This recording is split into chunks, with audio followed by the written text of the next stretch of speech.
Chegou agora a hora de um dos momentos mais aguardados deste Congresso, o painel de debate com a presença dos CEOs, representantes de fabricantes e retalhistas, membros dos órgãos sociais da GS1 Portugal. Tenho a honra de chamar ao palco João de Castro Guimarães, diretor executivo da GS1 Portugal, que vai moderar o debate. Chamo ainda Ana Lenz, General Manager da Nestlé Portugal, António Casanova, CEO da Unilever FIMA, Isabel Barros, administradora executiva da EMC, José Nogueira de Brito, Chief Commercial Officer da Jerónimo Martins e Rui Miguel Nabeiro, CEO da Delta Cafés.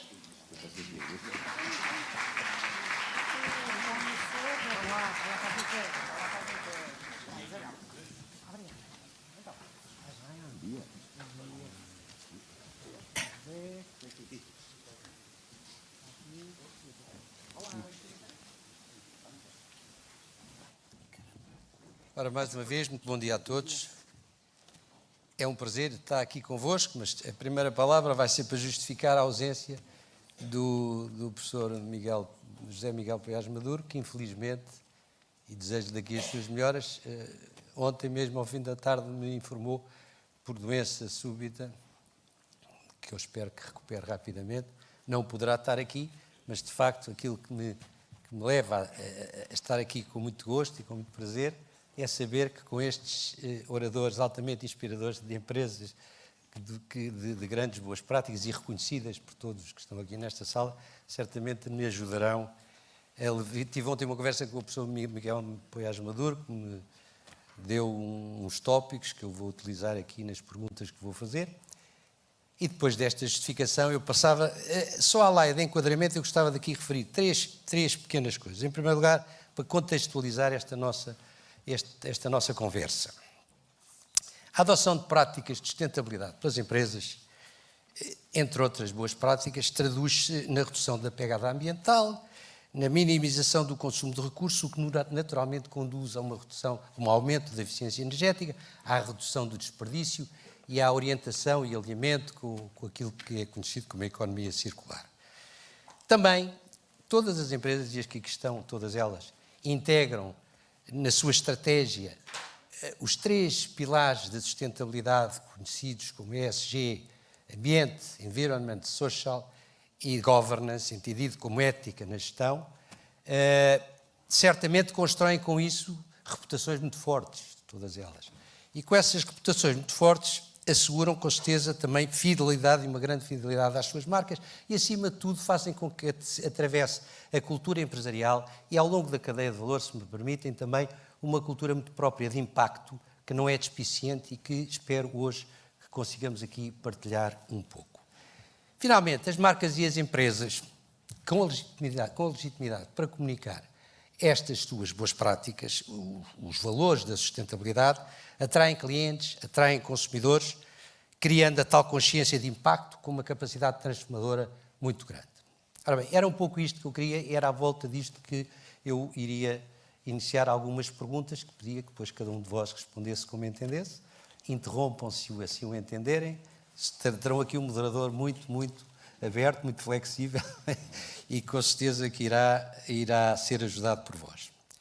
Portanto, vamos conhecer essas boas práticas. Eu lançava uma primeira pergunta muito genérica neste caráter da sustentabilidade em geral, que tinha a ver, a sustentabilidade é um argumento de comunicação ou é um argumento de viabilidade de negócio? Ou será as duas coisas? Eu começava aqui com a minha amiga Isabel. Muito bem. Obrigada, João.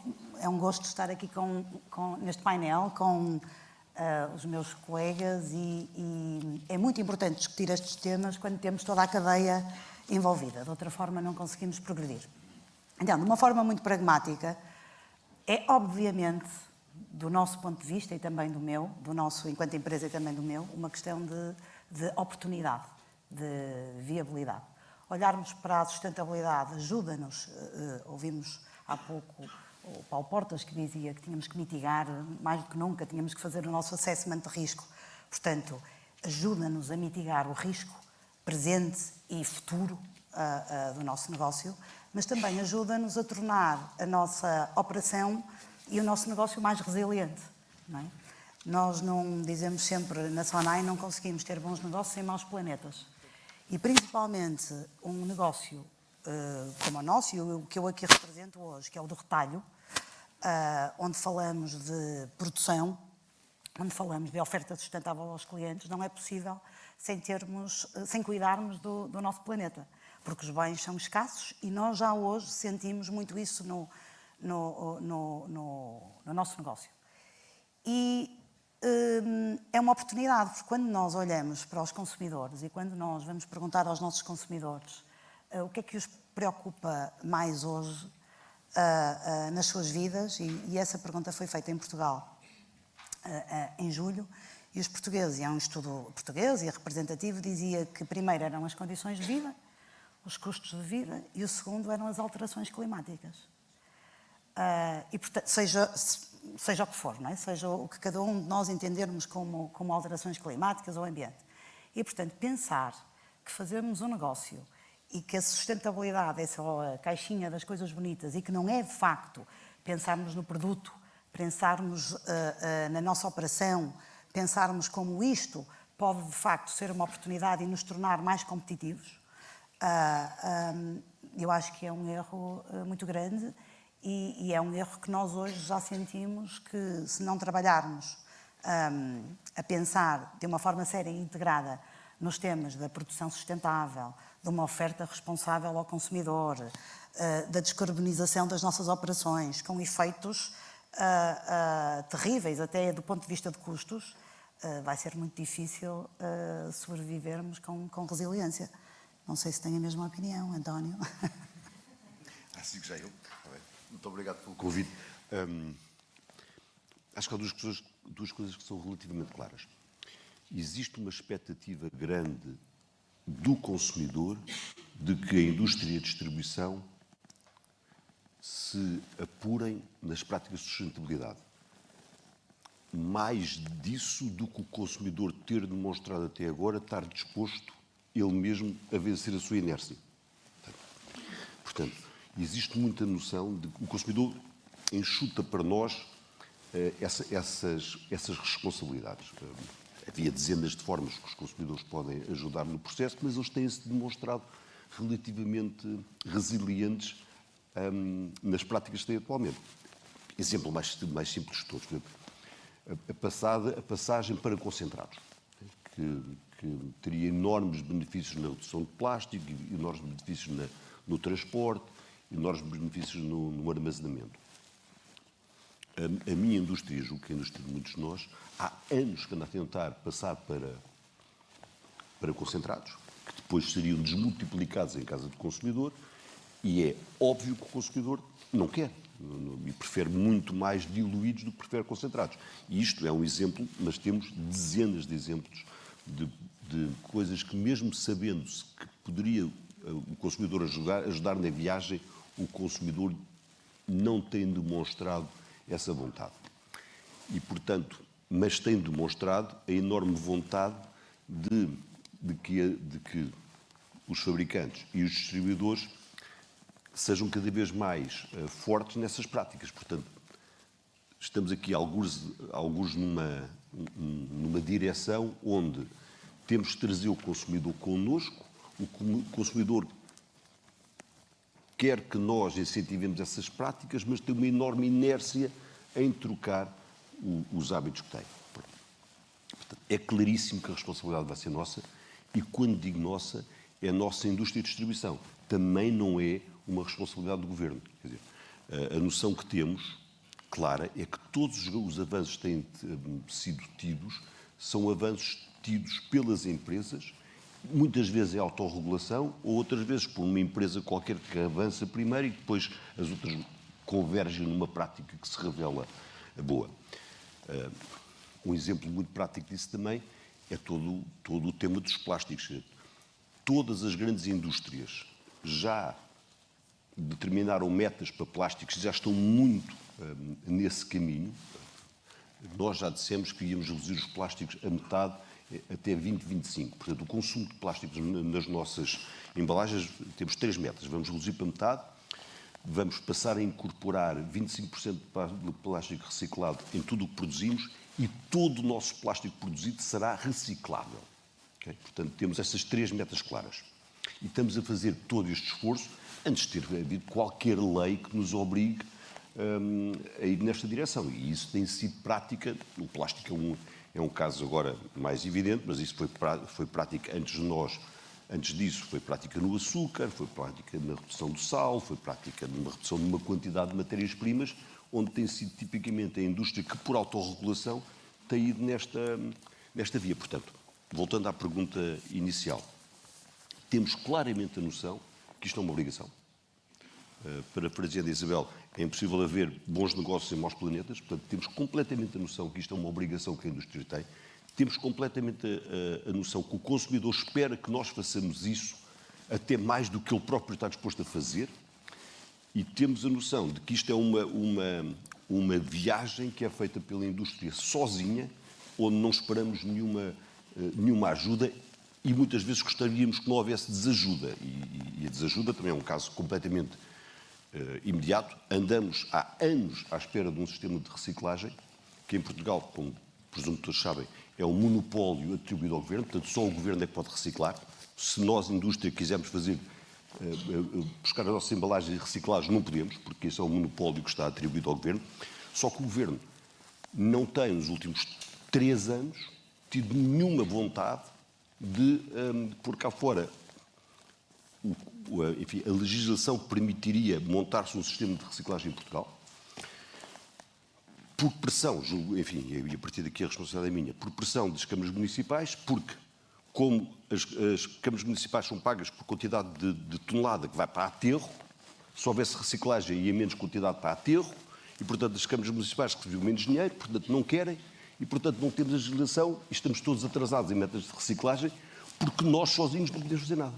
É uma das poucas coisas onde nós não podemos legalmente montar um sistema de reciclagem sozinhos, porque este monopólio está atribuído. Muito obrigado, António. Ana. Sim, então, também muito obrigada pelo convite, João, como sempre, para estar aqui presente com os meus colegas. Eu diria para a primeira pergunta, provavelmente são 2 âmbitos. Tem uma responsabilidade social, de fazer a coisa certa, como disseram aqui, mas também tem um elemento de negócio.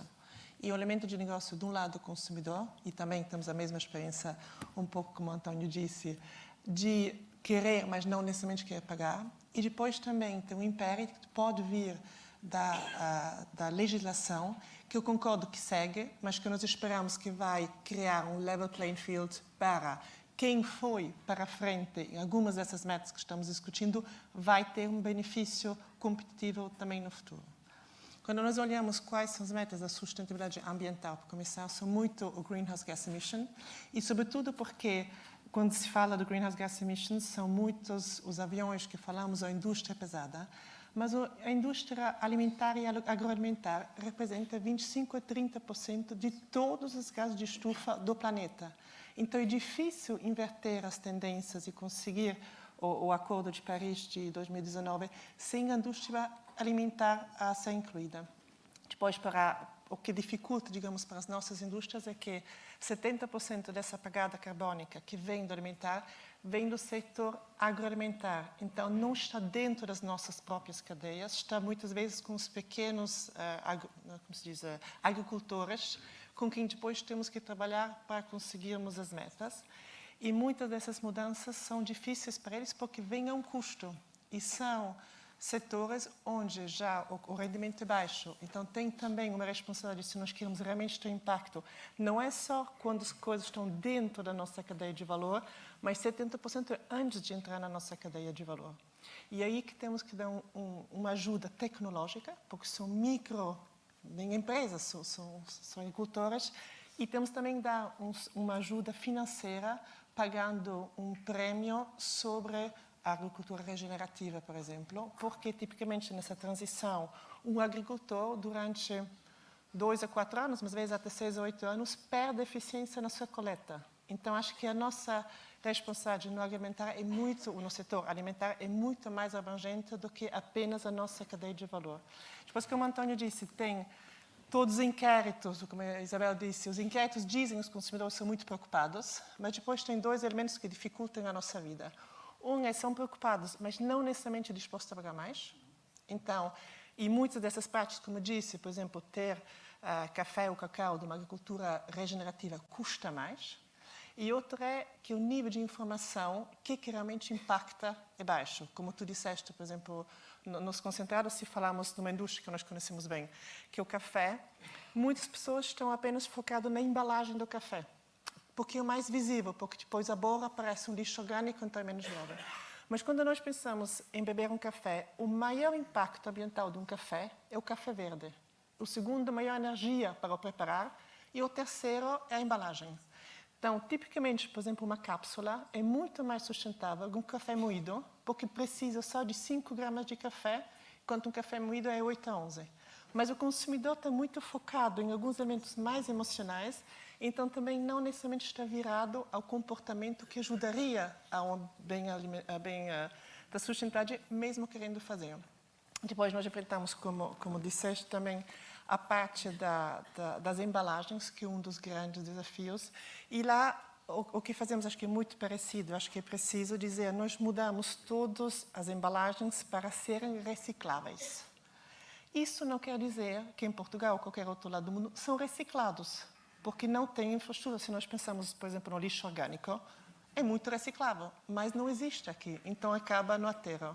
Então, acho que o que estamos fazendo é, de um lado, nós mudamos as nossas embalagens e depois trabalhamos junto nesse projeto com a Associação do Café para montarmos, inclusive, fluxos de reciclagem dentro do país para o lado da indústria. Muito obrigado, Ana. Foi muito interessante. Eu passaria já ao... A Ana já abordou o tema do café, portanto... Então, antes de mais, muito obrigado também por este convite. E se calhar só pegando de facto na pergunta, que a pergunta tinha a ver que se a sustentabilidade também tinha este lado económico. Eu acho que não há sustentabilidade sem sustentabilidade económica. Portanto, não há discussão sobre esse ponto, porque hoje, de facto, o tema da sustentabilidade foi levado muito ao extremo, só para o lado ambiental, não é? Mas mesmo agora toda esta regulação dos ESGs que nos vêm, enfim, acho eu trazer mais complexidade, porque isto é muita legislação que entra numa altura complexa.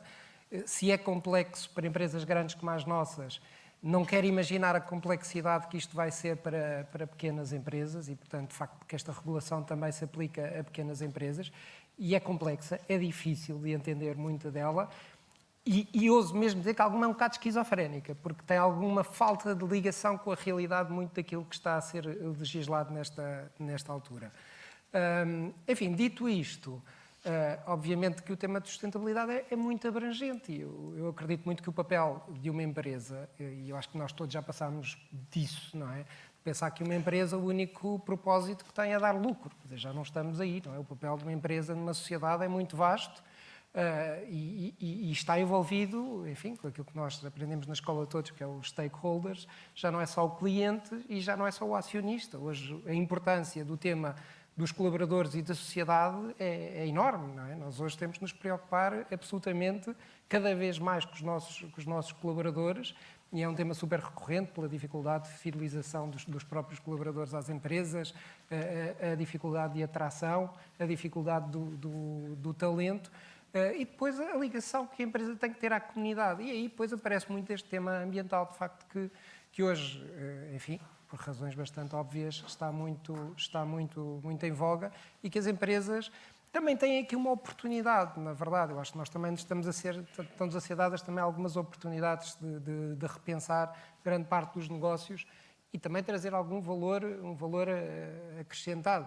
Sendo que, obviamente, muitas das mudanças que nós temos que fazer, e como já disse a Ana e o António, o consumidor hoje, e sobretudo nos tempos que correm, não está disponível a pagar mais. Portanto, isto é, de facto, um esforço que é pedido só às empresas de fazermos mudanças que façam sentido, porque eu acho que isso é um ponto importante. Nós somos, hoje, esta guerra, por exemplo, ao plástico, em parte, muita dela é muito esquizofrénica e leva-nos para soluções que ambientalmente não são melhores, porque há trade-offs que devem ser pensados, e eu sou muito agarrido nestes temas, porque nós, ao substituirmos plástico por alguns outros materiais, por exemplo, o vidro ou qualquer outro, enfim, não quero estar a entrar em casos específicos, muitas vezes a pegada carbónica que se gera de uma alteração para abandonarmos o plástico é maior, ou seja, há um trade-off sempre contínuo. E, portanto, Eu acho que nós também temos uma responsabilidade acrescida de estudar muito bem estas matérias e percebermos, enfim, até onde é que devemos ir e o impacto que as decisões, muitas vezes, a corrermos, temos que substituir o plástico e tirar, remover completamente o plástico. Eu diria que é preciso ter algum cuidado a tomar decisões desse género, porque o impacto que às vezes tem na cadeia é muito grande. E depois a estudarmos a cadeia. Hoje, grande parte desta regulação obriga-nos as grandes empresas a trazer os seus fornecedores por atrelado, não é? A obrigá-los a eles a ter um conjunto de práticas, até alguns que estão fora da Europa, como é o caso dos produtores de café, que imaginem um pequeno produtor de café no Uganda, obrigá-lo a comprovar-me que não desflorestou, quer dizer, como é que ele, coitado, vai ter o certificado da União Europeia para vender café para a União Europeia a provar que ele não desflorestou no Uganda? Portanto, quer dizer, há aqui um conjunto de práticas hoje em dia que são exigidas, que são desafiantes, vamos ter que completamente trabalhar com elas, mas acho que estamos todos a aprender muito neste processo e temos que estar, de facto, em conjunto, e se calhar este é também o fórum para isso, a partilhar práticas, porque é um caminho que não é simples e não é tão linear como esta coisa do vamos tirar plástico de todo lado. Acho que é preciso ter muito cuidado com as decisões que se tomam, porque acredito que mais à frente também nos vão cobrar umas más decisões que agora tomarmos. Muito obrigado, Rui Miguel. José António? Muito bem, eu também começava por agradecer o convite simpático, é uma honra estar aqui, mas também confesso que começo a ficar um bocadinho sem o que dizer, depois de tudo o que já foi dito, e estando de uma forma geral de acordo com todos os meus colegas, eu queria pegar aqui neste ponto final, porque para nós é realmente uma das maiores preocupações. Já interrompi, portanto peço desculpa, mas eu atrevia-me já a lançar, quando faltar tema, eu lançava já um que podia ir na sequência, que é exatamente o que é que podem as grandes empresas fazer, e já foi aqui abordado parcialmente, para ajudar as mais pequenas a ultrapassar esses grandes desafios. É uma pergunta que eu julgo que a grande massa, como dizia o Paulo hoje de manhã, e aí o nosso universo da mostra é praticamente o universo empresarial português, porque 90 e muitos % da nossa massa associativa, da nossa comunidade, de cerca de 10 mil associados, um pouco menos, é micro e pequenas e médias empresas. Portanto, o que é que podem empresas como as que aqui estão representadas, e já foi falado, e é um excelente tema para dar a sequência. Não, mas e já lá vamos, mas eu queria ainda, apesar de tudo, pegar aqui neste tema que foi aqui referido, da legislação, da regulação, do que aí vem. Nós chamamos-lhe um tsunami regulatório. É realmente aquilo que temos pela frente. Conversávamos ainda há muito pouco tempo com a diretora-geral do Eurocommerce, de que fazemos parte, e ela nos transmitia esta sensação de que em Bruxelas há, de certa forma, uma ideia de que todo o edifício administrativo respondeu tão bem nos tempos da pandemia, e na verdade respondeu bem, não há dúvida nenhuma, com as vacinas, com tudo, digamos, houve uma resposta muito rápida, que aparentemente aguenta com tudo. E, portanto, há uma aceleração na produção legislativa que neste momento é quase frenética. Nós temos a taxonomia, temos a CSRD, portanto a diretiva do reporting, depois temos um regulamento de desflorestação e já vem aí a CS3D, o due diligence, que ainda é aquela que mais nos assusta. Digamos, são N peças de legislativas que trazem um acrescento enorme de trabalho e de trabalho administrativo às empresas. No reporting é uma loucura, quando na verdade não é aí que a gente está a ter comportamentos sustentáveis, é nas ações, não é tanto no reporting. Portanto, quer dizer, as empresas precisam de tempo para, inclusivamente para aprender, porque essas peças legislativas não são fáceis. E têm contradições, têm ambiguidades, e, portanto, isso é um aspecto que a nós nos preocupa muito, é um aspecto que é altamente consumidor de recursos, e aí entro no seu tema, as empresas grandes lá vão tendo pessoas para tratar disto, mas as empresas pequenas não têm. E, portanto, aí eu diria que uma das ajudas que as empresas grandes podem fazer é na medida em que dinamizem o associativismo. E eu aqui agora, João, eu estou aqui em representação do Pingo Doce, mas por coincidência A Isabel foi presidente da APED e agora sou eu. E, portanto, podemos aqui bem falar daquilo que é a importância da APED no que diz respeito ao retalho nesta matéria. Por exemplo, em termos de descarbonização, a própria associação avançou com um roteiro, um roadmap para a descarbonização. O grande objetivo é ajudar as pequenas empresas, porque as grandes empresas, de alguma forma, já estavam nesse caminho há muito tempo, mas precisamos de ajudar as pequenas empresas e o associativismo é claramente uma resposta. Que era uma pergunta que eu também tinha aqui, mas que de facto também pode ficar. O que é que podem os clusters associativos, entre outros, mas os associativos, fazer para ajudar as suas comunidades? O José António já o referiu em parte, haverá outros, a própria GS1 também, humildemente, também tem feito o seu caminho e este evento hoje aqui também o pretende representar. E, se estivessem de acordo, eu continuaria a passar dessa pergunta de o que é que podem as grandes empresas fazer para ajudar as mais pequenas, as micro, pequenas e PMEs, a ultrapassar os enormes desafios que aqui já foi referido, que têm certamente empresas com uma pessoa, os agricultores, falou, o Rui Miguel também abordou o tema. O que é que pode ser feito? E a APED também já o fez, e nós em termos de cluster. Mas agora as próprias empresas, com certeza, não sei, haverá...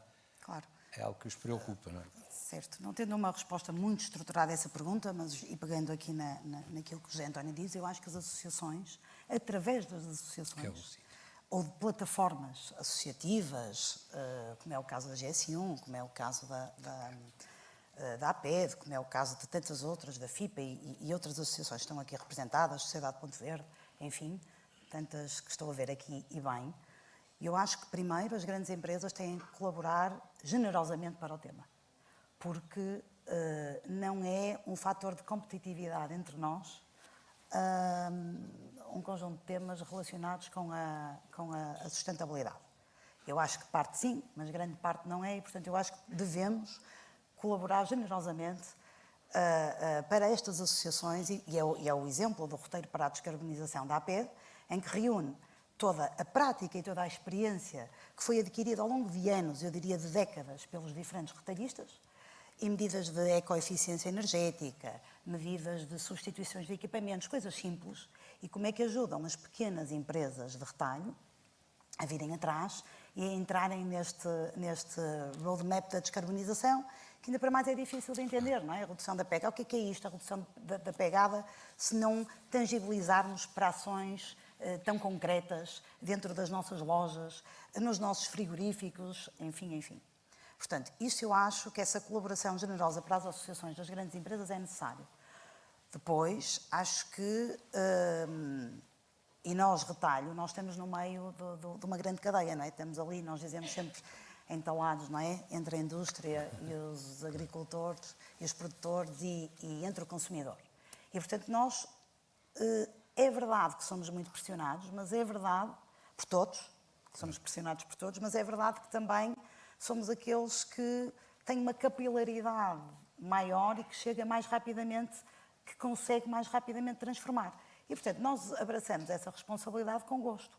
E, como dizia a Ana e aqui o António, já muito temos feito, sei lá, não aproveito e dou aqui alguns exemplos dos nossos colegas.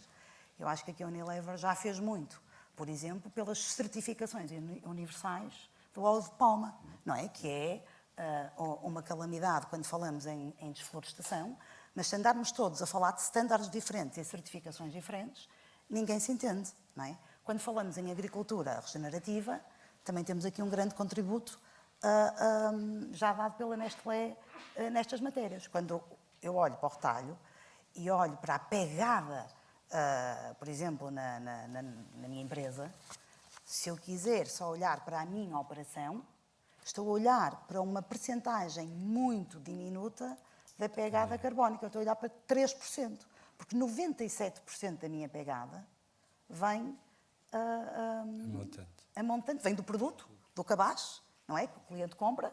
E, portanto, todos os produtos, todo o packaging, toda a agricultura, portanto, desde a agricultura até ao produto na prateleira e depois naquilo que o cliente faz quando vai para a sua casa, quando consome e quando coloca o produto para reciclagem. Portanto, se eu só me preocupar com aquilo que eu produzo do ponto de vista de pegada, é uma grande irresponsabilidade.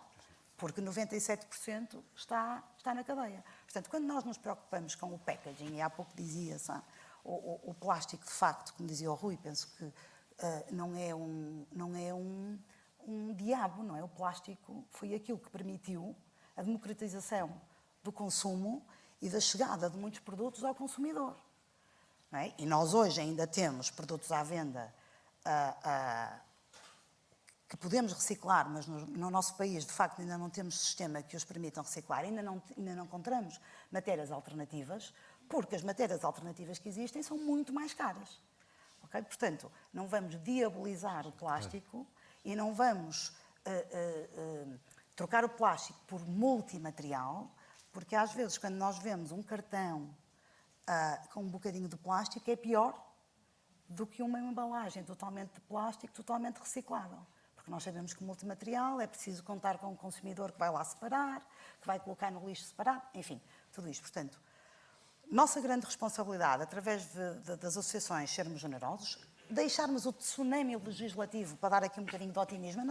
Eu acho que as grandes empresas, vou tentar generalizar um pouco e dar uma versão otimista, não nos assusta tanto esse tsunami. Primeiro, porque podemos influenciá-lo e temos vindo a influenciá-lo. Segundo, porque estamos à frente e, como já diziam aqui, quer dizer, não é por virem agora a legislação sobre os sacos de plástico que nós já não trabalhamos nessa matéria, e, enfim, do desperdício, já trabalhamos o tema do desperdício há muitos anos e, portanto, não é por virem agora um conjunto de incentivos. Portanto, nós temos que deixar para as associações digerirem e discutirem essa complexidade e ajudarem os pequenos negócios a assimilarem isso nas lojas. Portanto, deixarmos esse tsunami legislativo para as associações, ancorarmos muito, por exemplo, numa GS1, quando falamos de standards. O consumidor hoje existem 200, um estudo da União Europeia, 230 normas ou labels de ecoeficiência ou de produtos verdes. Metade, o consumidor nem entende, não é? Olha para o produto, é preciso quase tirar um doutoramento para entender o que é que diz no descritivo do produto. Metade destes labels verdes nem sequer estão certificados. Portanto, não sabemos o que é que aquilo é. Claro. E, portanto, sabemos o quanto de greenwashing anda por aí. E, portanto, confiamos também muito que a GS1 é uma plataforma agregadora de um conjunto muito diferente de players da cadeia. Estamos aqui bem representados, grandes players, e que nos podem ajudar nesta uniformização dos standards. E se nós não colaborarmos generosamente para estas plataformas que a GS1 criou e está a criar connosco, muito dificilmente vamos poder ter, por exemplo, um BI de produto credível. Sem dúvida. E contam connosco sempre. Muito obrigado, Ana. Eu lançava exatamente esta pergunta, designadamente, a legislação, relativamente àquilo que eu acabei de perguntar. O que é que as grandes empresas podem fazer para as mais pequenas, sabendo que é um tema que já aqui foi falado, há os clusters associativos e contam certamente connosco. E era um pouco isto que eu perguntava para passarmos então depois à inovação. Então, não há muito mais para dizer em cima do que já foi dito pela Isabel. Eu acho que nós temos duas coisas que têm que ser muito claras. Temos que fazer super bem e tornar público o que é que achamos que é o bem. Portanto, porque há 500 versões de bem. Sustentabilidade são 500 coisas diferentes e muitas delas são mutuamente exclusivas. Vai-se por um caminho, não se pode ir por outro. Todas as grandes empresas e os grandes distribuidores temos todos lançado programas onde definimos quais é que são as 3 ou 4 grandes áreas que achamos que são mais marcantes para nós e tipicamente por arrasto, depois por outras. Sei lá, florestação é um tema que foi lançado pelas grandes empresas, não foi lançado pelos governos, não foi lançado por nada. Decidimos que era provavelmente um dos piores impactos que estávamos a ter na cadeia. E, portanto, lançámos esse e, por causa disso, tornou-se uma causa comum e, hoje em dia, uma causa seguida por muitos. Portanto, temos que marcar os temas e estes temas têm que ser marcados com a noção de que, a prazo, temos que criar valor para o acionista, mas um valor social. Existe um valor social. É impossível ter uma grande empresa a prazo se ela não for aceita e reconhecida pela sociedade. Ponto. Quer dizer, uma grande empresa não sobrevive se tiver a opinião pública e todo o enquadramento contra ela. E, portanto, nós temos que criar valor social tanto quando quando criamos valor para o acionista. Temos de estar presentes na sociedade e influenciá-la para o bem. Isso, para nós, é claríssimo, sendo que aqui e ali custa-nos dinheiro, mas a prazo temos a noção que é o caminho para a sobrevivência. Temos também estas, às vezes, e pegando no que dizia o Rui, temos às vezes estes momentos difíceis, que é o plástico. Tem toda a razão, o plástico não é nenhum anticristo. O plástico permitiu imensas coisas à sociedade. Maiormente o transporte de líquidos. Só existem líquidos diluídos, etc., porque existe plástico. Senão não conseguíamos ter toda esta profusão de detergentes que temos hoje em dia. Senão tínhamos os detergentes sólidos, que eram a norma nas mães e nas avós. Os sabonetes em barro, o shampoo em barra, etc. Tudo isso mudou para líquidos, que é uma forma superior do ponto de vista do consumidor, porque existe o plástico. O plástico também não é propriamente um problema de sustentabilidade, é muito mais um problema de poluição do que um problema de clima e de sustentabilidade. As alternativas do plástico não são nada claras. Deixem-me só dar 2 exemplos rápidos. Podemos passar para papel, mas como é que passamos para papel quando o eucalipto está completamente diabolizado? Portanto, se nós passarmos para papel, temos que produzir mais papel. Mas é impossível plantar mais eucalipto. Como é que se produz mais papel se não houver mais eucalipto? O que é que fazemos? Exportamos o problema, importamos eucalipto da América do Sul só porque não o queremos fazer aqui e criamos um problema ainda pior porque temos que o transportar da outra ponta do mundo. Porque, quer dizer, estas coisas são ciclos, umas consequências, umas lógicas levam às consequências. Ok, vidro. Bem, à parte de todos os problemas à volta do vidro, há outra nuance. Hoje em dia queremos tudo reciclado ou reciclável. Bem, Portugal é um brutal exportador de vidro. Não tem essa noção que através do azeite e através do vinho, que são 2 grandes indústrias de exportação, nós não teríamos nunca em Portugal suficiente vidro dentro de casa para reciclar tudo, porque exportamos muito. Portanto, tínhamos que importar, coisa que já fazemos. Não sei se têm a noção, Portugal importa vidro partido do resto do mundo. Porque para o reciclar temos que ir buscá-lo para onde o exportamos. Portanto, temos que ir buscar vidro à Alemanha, aos países para onde exportamos óleo, azeite e vinho. Portanto, é impossível reciclar todo o vidro porque nós somos exportadores. Desculpem, ao contrário. É impossível todo o vidro ser reciclado porque nós somos exportadores, brutalmente exportadores de líquidos de vidro. E, portanto, porquê o plástico? Porque é causa de moda e eu, um bocadinho contrariamente ao Rui, acho que é uma coisa que neste momento é quase impossível de educar contra o plástico. Temos que aceitar um pouco por onde vai a opinião pública e fazer por isso, tendo a noção do que o que estamos a fazer é uma escolha de várias e não necessariamente a melhor. Mas também acho que em determinados momentos do tempo é muito difícil parar estes movimentos sociais e é quase impossível explicar que coisas não são necessariamente tão más como se apresentam. Mas pronto, portanto, qual é o papel das grandes empresas? Eu acho que é cifrar de todo o universo de causas possíveis as que são as mais importantes, ter esta luta em nome de todos, portanto, são as grandes empresas e, nesse sentido, também acho que é papel das grandes empresas fundearem ou darem os fundos para as associações. Acho que isso é uma função nossa. Temos que apoiar todas as associações que existem importantes para as indústrias. Temos que dar a cara por estas causas, temos que tentar industriar o resto da cadeia para se unir a nós nestas causas e não noutras, porque são sempre escolhas. Há milhares de causas possíveis e há umas que nós achamos que são mais importantes, sobretudo não por nós, apesar de nos poder acusar aqui e ali de sermos hipócritas e haver uma outra causa que diz mas esta causa é importante porque é importante para vocês. Talvez, se quiserem acreditar nisso, façam, mas genericamente isso não é a postura que as grandes empresas têm tido e tentar levar estas causas através da indústria, junto do consumidor, quando necessário junto do regulador, fugindo o possível de tudo o que é regulado para ser autorregulado, porque temos não é temos a noção, temos a certeza absoluta que a forma superior de progredir é a autorregulação e quase nunca a regulação pela enorme complexidade que traz e muitas vezes por ser também uma abertura a uma política fiscal que vem em nome da regulação. Tipo, em Portugal taxam-se os açúcares nos soft drinks, mas quem não tem açúcar também paga o imposto do açúcar. Quer dizer, a regulação muitas vezes vem escondida de uma voragem fiscal que conhecemos bem. Muito obrigado, António.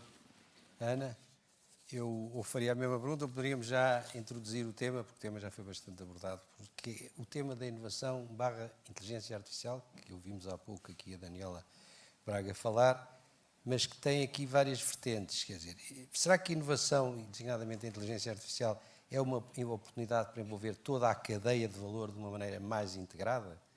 Como há dias conversávamos com a Isabel sobre esse tema. Será que essa inteligência artificial, inovação, vai substituir ou transformar o emprego? Que qualificações e ferramentas vão ser necessárias para esse emprego? Se recorrermos a um estudo que ontem me referiu o professor Maduro, da Oxford et al., que a inovação vai subtrair empregos ou alterar os modelos de trabalho em 35% a 50% do emprego, de acordo com esse estudo de Oxford, e que apresenta algumas visões catastrofistas. Ora, a pergunta seria, qual é a vossa opinião sobre isto? Confirmam este tipo de visões? Acham que não? Acho que, para começar, a inteligência artificial e a digitalização traz imensas oportunidades para todos nós e também nessa área da sustentabilidade. Vocês dois falaram da deforestação, que é um tema grande.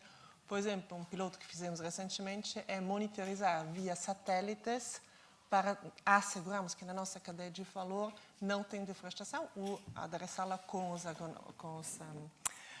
agricultores, se houver. Então, todo esse elemento, ou também quando falamos de processos na produção, de ter otimizações graças à inteligência artificial e aos dados que temos para reduzir a pegada carbônica, ou até, se estamos pensando em receitas, o que fizemos, que também disse Isabel, a pegada carbônica vai desde a matéria-prima até a transformação, até a distribuição, até o consumo, e por isso chamamos Life Cycle Assessments, para dizer, eu considero todos esses elementos na pegada carbônica e graças à inteligência artificial eu consigo fazer N modulações em pouco tempo para dizer, talvez o maior impacto seria mudar a receita, que muitas vezes é o caso, é a receita, porque é o ingrediente, a matéria-prima que tem maior impacto.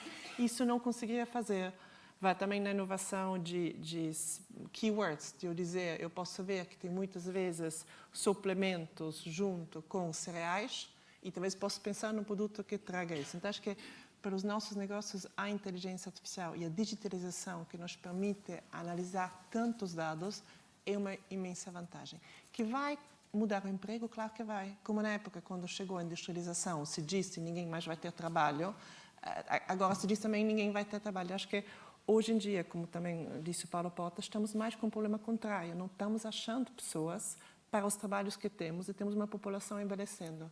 E, nesse sentido, acho que é uma grande oportunidade até de podermos automatizar algumas dessas coisas que fazem pessoas hoje em dia e, com isso, também responder a uma falta de mão de obra. Depois, é claro que para alguns tipos de emprego, até para os indivíduos que fazem esses empregos, é uma ameaça, porque vai ter empregos que hoje em dia existem, que vão desaparecer, mas vão ser substituídos por outros empregos, em uma grande parte.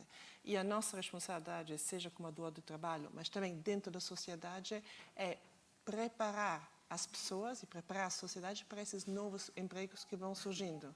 Hoje em dia, por exemplo, nós temos um centro de marketing digital em Portugal, que emprega mais pessoas que as nossas duas fábricas em conjunto.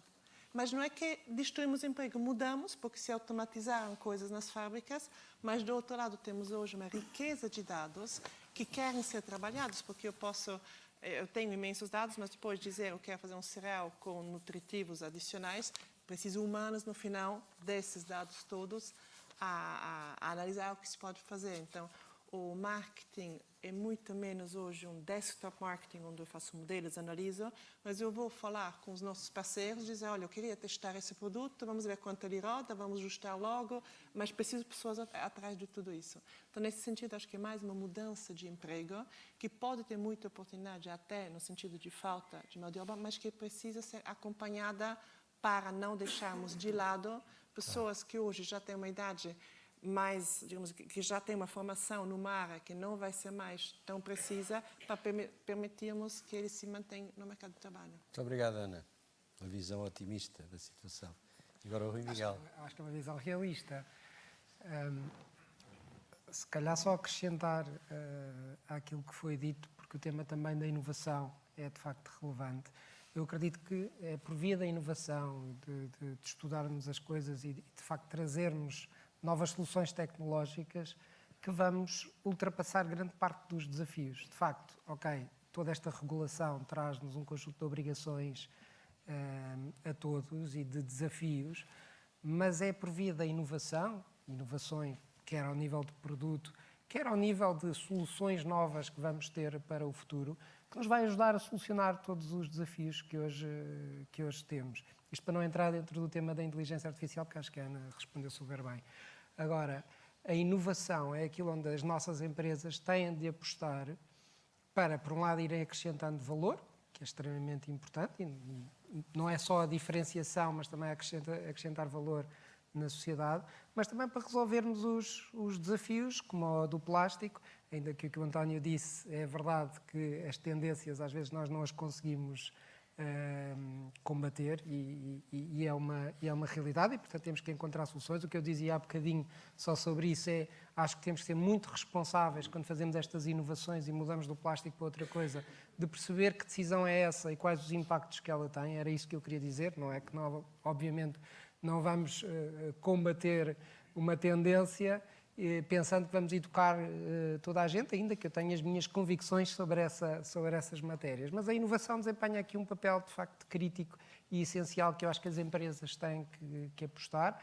A inovação hoje pode-se perfeitamente, isto misturando as perguntas, fazer com pequenas empresas. Eu acho que as empresas grandes não têm que estar fechadas sobre si próprias. Acho que já temos uma obrigação também e até o potencial de fazermos coisas diferentes, de podermos aliar a pequenas empresas, a pequenos parceiros, a pequenos fornecedores para fazer projetos diferentes e inovadores que nos ajudem a todos. Eu acho que esta inovação aberta, hoje também a sociedade obriga-nos um bocadinho a isto, a fazermos inovação aberta e partilharmos conhecimento, porque temos desafios que são muito comuns entre nós, os nossos fornecedores, as nossas empresas, e, portanto, não só o associativismo, mas também nos juntarmos em projetos e por via da inovação para encontrarmos, de facto, as soluções de futuro que nos ajudem a navegar naquilo que são os desafios que hoje, de facto, as nossas empresas têm. Muito obrigado, Rui Miguel. António. Eu queria pegar um ponto aqui da Ana que me pareceu muito interessante. Eu também partilho dessa opinião, que independentemente do desafio grande de reskilling e upskilling, isso é um facto e estamos todos apostados nisso, mas no fundo eu julgo que mais do que uma preocupação com a potencial eliminação de postos de trabalho, digamos assim, o que a gente está a fazer é, dado todo o desafio que falou da própria demografia, etc., o que a gente está a fazer é, mais que tudo, melhorar o serviço do cliente, melhorar o serviço ao cliente. É tornar a experiência de compra, eu falo agora em retalho, no nosso caso, os grandes investimentos que têm sido feitos e as maiores apostas que eu diria estão em cima da mesa, têm tudo a ver com melhorar a experiência de compra do cliente e eliminar até pain points que sabemos que temos na nossa indústria. Os self-checkouts é uma coisa que está absolutamente já difundida de uma forma geral e é um avanço grande para os clientes na eliminação desse que é um pain point, muitas das vezes, com as filas, etc. Ainda há muito por fazer.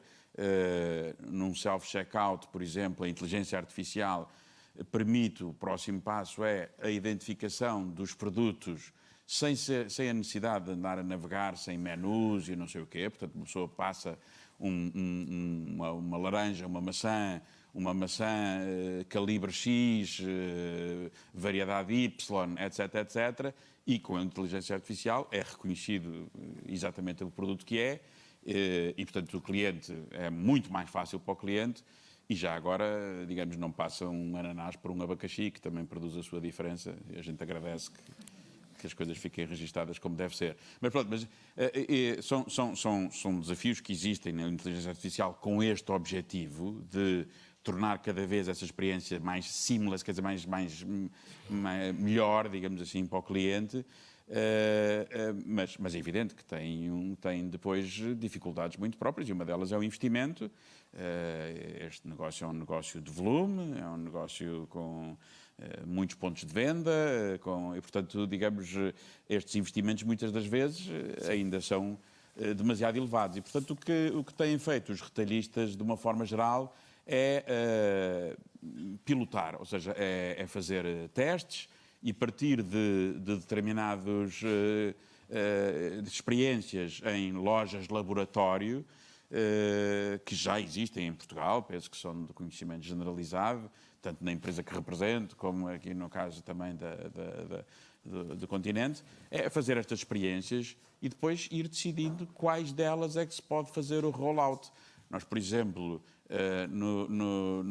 no restaurante que temos na Universidade no Técnico de Lisboa, temos um restaurante que é também um laboratório, digamos assim.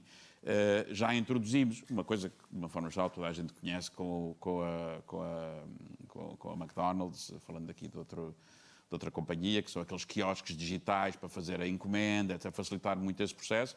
Nós introduzimos também no restaurante do Técnico e já estamos a fazer rollout para outros restaurantes pelo país fora. Portanto, abordando assim, desta forma, com pilotos, onde a gente vai experimentando estas novas tecnologias que vêm facilitar, acima de tudo, a experiência do consumidor e depois fazer o rollout daquelas que são realmente eficientes do ponto de vista do custo. Só um aspectozinho, antes de terminar, que é relembrar o impacto no emprego desta inovação será grande, no sentido que vai reduzir, como diz o tal estudo de Oxford, ou qual é a sua visão do futuro do emprego? O que eu dizia há pouco é que nós temos, entretanto, muito mais outras tarefas que precisamos. Portanto, e que queremos enfocar os nossos colaboradores. Portanto, daí sim a tal necessidade de reskilling e de upskilling. Isso é um desafio que temos. Não haja dúvida, mas eu não vejo isto como propriamente um susto que vai desaparecer, que vão eliminar postos de trabalho. Não vejo isto de maneira nenhuma. Muito bem, sei que Isabel quer comentar. Eu gostava de comentar isto do upskilling, porque é um tema que me interessa. Eu sou muito otimista, mas acho que aqui é necessário pormos aqui algum freio e algum pessimismo para agirmos mais rápido. Só queria voltar ao tema da tecnologia, inteligência artificial ou digitalização, que parecem termos muito, não é? Ainda muito modernos ou muito pró-modernos, enfim. Nós às vezes até temos dificuldade nas nossas operações, já fazemos tanta coisa há tanto tempo e já temos a inteligência artificial dentro das nossas empresas há tanto tempo que às vezes é difícil até sabermos em tantas iniciativas. Eu acho que a tecnologia fundamental e tudo o que a economia verde baseia-se na tecnologia, a melhoria e o desenvolvimento dos nossos equipamentos de frio, que nos permitem maiores eficiências no consumo, isto é tecnologia, enfim, e por aqui montes de exemplos. Inteligência artificial, que já usamos, o tema já usamos na cadeia de abastecimento. O tema do desperdício, que é um tema de circularidade, é um tema de sustentabilidade, é um flagelo no mundo. Com algoritmos de inteligência artificial, hoje conseguimos ser muito mais eficientes, por exemplo, na gestão do desperdício dentro dos nossos supermercados. A otimização das rotas, não é, dos caminhões, faz-se via inteligência artificial. Portanto, é um tema que potencia as nossas capacidades, não é? Aquilo que chama a inteligência artificial, vem aumentar e não vem substituir ninguém. Depois a digitalização, tenho que falar disto porque tenho que meter aqui a GS1. Quando nós também quando falamos na rastreabilidade do produto ou quando falamos no BI do produto, só vai ser possível com a digitalização. E estamos a trabalhar todos com a GS1, nessa tal plataforma, porque o consumidor pede-nos o que é que este produto tem exatamente e, como diziam aqui os meus colegas, de onde é que ele vem, durante o percurso que ele fez até chegar à indústria e depois chegar à distribuição, o que é que aconteceu? Isto só é possível pela digitalização, porque colocarmos todo o nosso conhecimento e know-how de toda a cadeia de abastecimento nesta plataforma, que sei, não é? E até contribuirmos lá para o código de barras bidimensional, onde nós queremos ter esta rastreabilidade, que é um sonho, mas que o consumidor hoje já nos pede. Eu não vou fazer nada em casa, mas quando vou ao teu supermercado, eu quero que isto esteja lá, porque a indústria e o produtor já me disse isso tudo. Portanto, não é nenhum bicho-papão, é algo que nos vai ajudar a resolver. E que se está a trabalhar. Relativamente ao emprego, é tudo verdade que o que vai aparecer, não é? Em termos de Excel e de estatística, isto fica a zero. Vão desaparecer um conjunto de empregos e vão aparecer outros. Sem dúvida.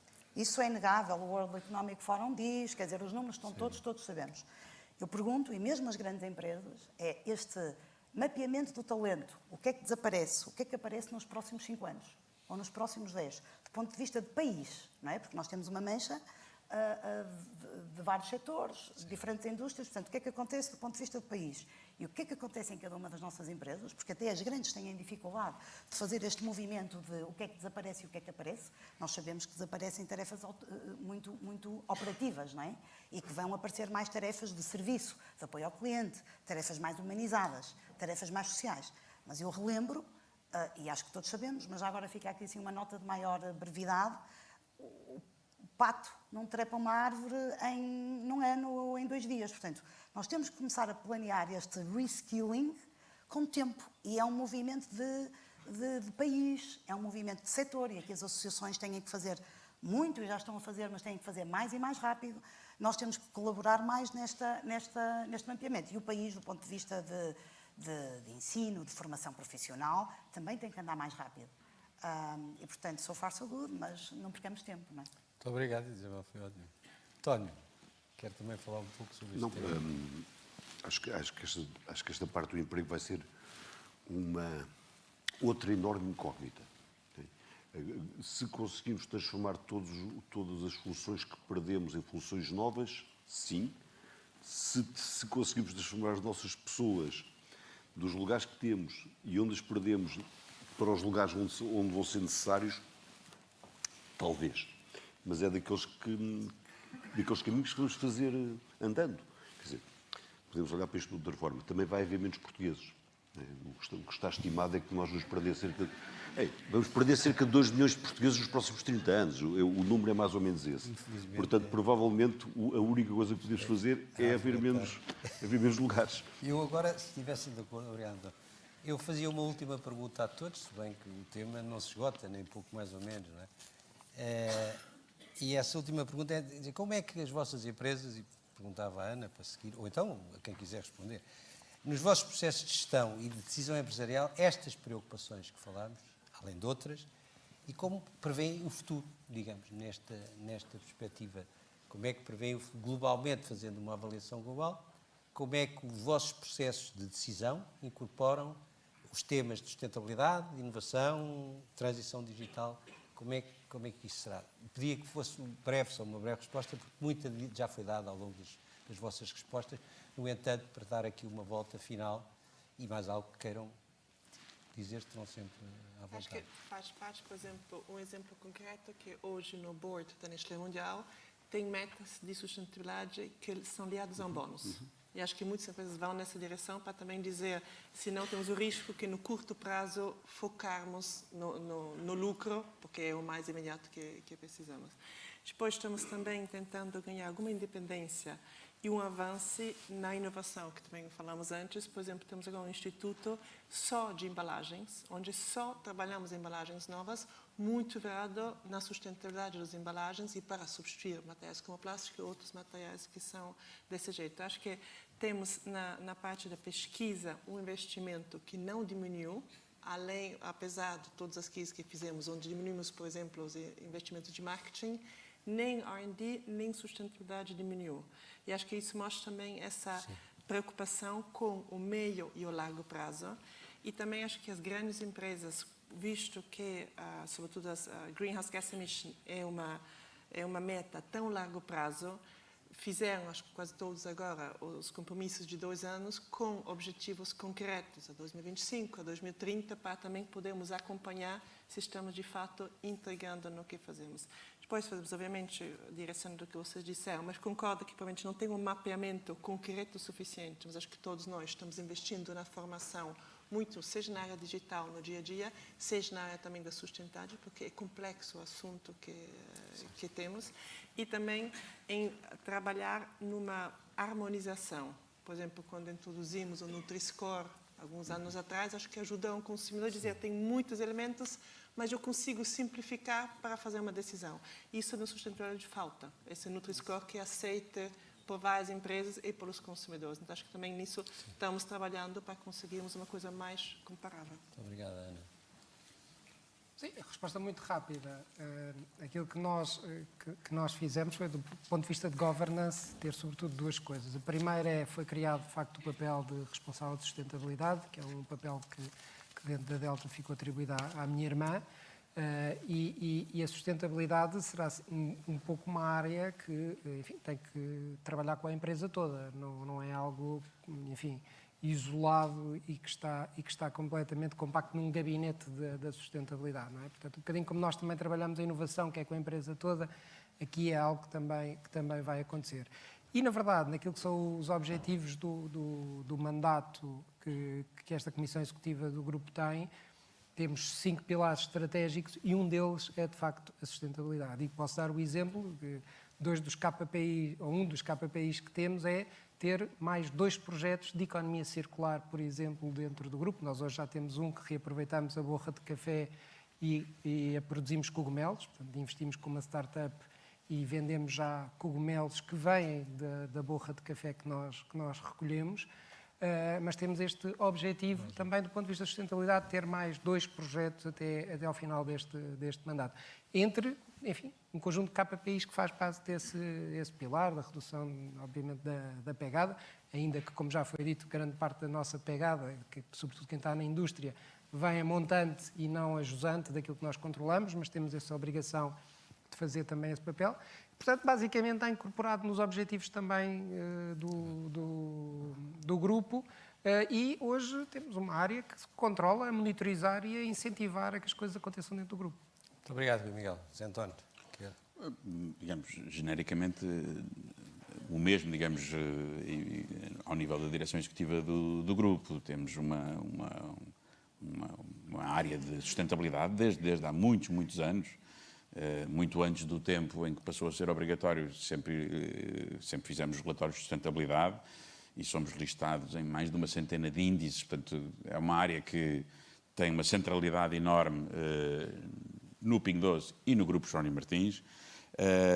Eu diria, digamos, como retalhista, que um dos principais desafios que realmente abraçamos nestes temas da sustentabilidade é no cada vez maior conhecimento da nossa cadeia de valor, da nossa cadeia de abastecimento, e agora volto ao tema das pequenas empresas, porque entendemos que temos um papel realmente relevante até no apoio à melhoria dos nossos fornecedores e dos fornecedores dos nossos fornecedores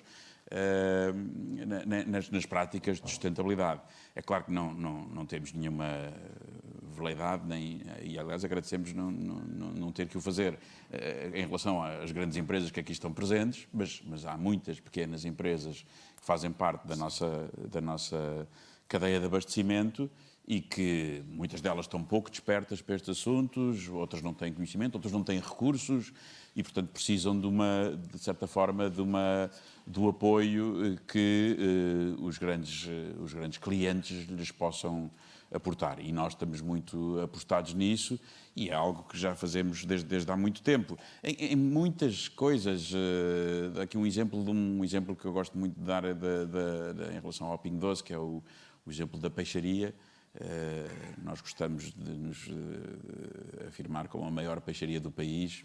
Desculpa aqui aos meus colegas de painel, mas desde há muitos anos que nós, por exemplo, voluntariamente não vendemos espécies, e não vendemos quer dizer que não compramos espécies em risco, apesar de serem perfeitamente a sua venda ser legal, digamos, não falo dos jaquinzinhos, mas falo da petinga.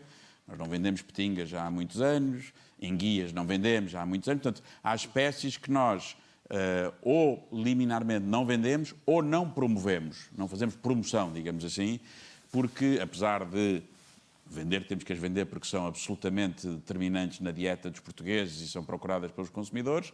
Se são espécies mais frágeis, digamos assim, nós não promovemos.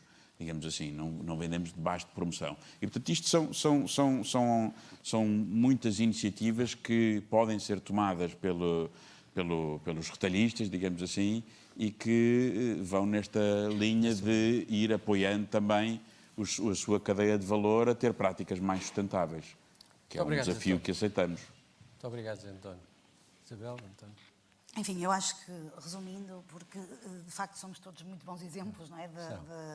Mas, enfim, temos todos os elementos do board, têm os temas da sustentabilidade nos seus KPIs e com um reflexo muito grande, uma pressão enorme para atingirmos os nossos targets.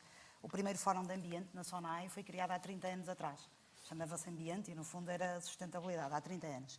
E quando vamos ler as cartilhas que tínhamos há 30 anos atrás, percebemos que em alguns temas de olhar para a sustentabilidade, o país não evoluiu muito, até do ponto de vista do consumidor, como há pouco falava o António. Portanto, nós queremos utilizar muito, e focando na sua pergunta, utilizar muito esta alavanca da tecnologia e da inteligência artificial para trabalharmos cada vez com mais dados, com mais informação e para conseguirmos, através do nosso maior ativo e único em Portugal, que é o Cartão Continente, poder influenciar positivamente a forma como consumimos e como nos relacionamos com o tema. Portanto, eu diria personalizar os consumos do cliente, ajustando-os a uma dieta mais justa para o planeta. Isso só conseguimos fazer com o grande desafio, e torno a dizer, da rastreabilidade do produto. Nós estamos muito preocupados com o plástico, e temos que reduzir o consumo, temos que reutilizar, temos que fazer tudo isso, mas mais importante é sabermos se na nossa cadeia cumprimos todos os requisitos sociais e humanos, desde a parte do agricultor até chegar a... E, portanto, temos que nos preocupar muito em utilizar a tecnologia para mapearmos todos os nossos produtos e para que chegue à casa do consumidor de uma forma mais consciente e mais eficiente. E, no fundo, muito obrigado, não acrescento mais. António. Eu acho que talvez a coisa mais importante da forma como fazemos é termos uma quantidade grande de compromissos públicos que publicamos e que medimos desde há uma década. Eu estava aqui a tentar ler 2 ou 3 e só para ser o detalhe e a ambição de alguns deles. Em 2010 dissemos que íamos cortar para metade o desperdício associado aos nossos produtos. Não conseguimos. Portanto, entre 2010 e 2020, cortámos em 34% o desperdício associado aos nossos produtos. Mas dissemos também que íamos baixar, apesar de produzir cada vez mais, em 2020, queríamos ter menos desperdício do que tínhamos em 2008. E baixámos em 96% o desperdício por tonelada produzida. Okay? E temos 70 objetivos, mas a questão é, são conhecidos, são públicos, reportamos todos os anos, somos medidos contra eles e há uma quantidade deles que não correm bem, mas existe todo um esforço, sobretudo a começar na inovação e desenvolvimento, para afunilarmos a companhia, se quiserem, atrás de uma dezena larga de métricas que achamos relevantes, com as quais nos comprometemos e que tentamos atingir. Às vezes não atingimos, mas fazemos um esforço grande para métricas ambiciosas. Não é tipo reduzir 5%, é metade, enfim, 1,5 mil milhões de hectares plantados para reflorestar. Não sei quanto é que é 1,5 mil milhões, mas acho que é mais que Portugal inteiro. Portanto, existe uma quantidade grande de métricas a que nos comprometemos e que tentamos entregar. Obrigado, António. Eu queria agradecer, não sei se algum quer fazer algum comentário, alguma resposta. Em todo o caso, eu queria desde já agradecer-vos mais uma vez, mas também espero que com este debate, que não esgotou de maneira nenhuma a temática, que é complexa, é lata, mas que em todo o caso houve aqui uma partilha muito interessante de grandes empresas conhecidas e reconhecidas pelas suas boas práticas, como acabámos de ver, possam ser úteis a muitas das empresas e aos senhores congressistas que aqui nos acompanham e às suas empresas, para saberem um pouco o que é que se faz a este nível E, enfim, dentro daquilo que aqui foi dito, o nosso cluster associativo, isto é a GSU Portugal, estará sempre à disposição para ajudar naquilo que for possível, sabendo, como sabem, que há uma relação privilegiada com todos os associados, designadamente com estes grandes, mas também no nosso plano estratégico temos que, como nossa obrigação de reverter e privilegiar e discriminar positivamente as micro, pequenas e médias empresas, utilizando as boas práticas que as grandes aqui também e tão altruistamente, digamos assim, vieram aqui partilhar connosco. Portanto, desde já, muito obrigado a todos. Muito obrigado.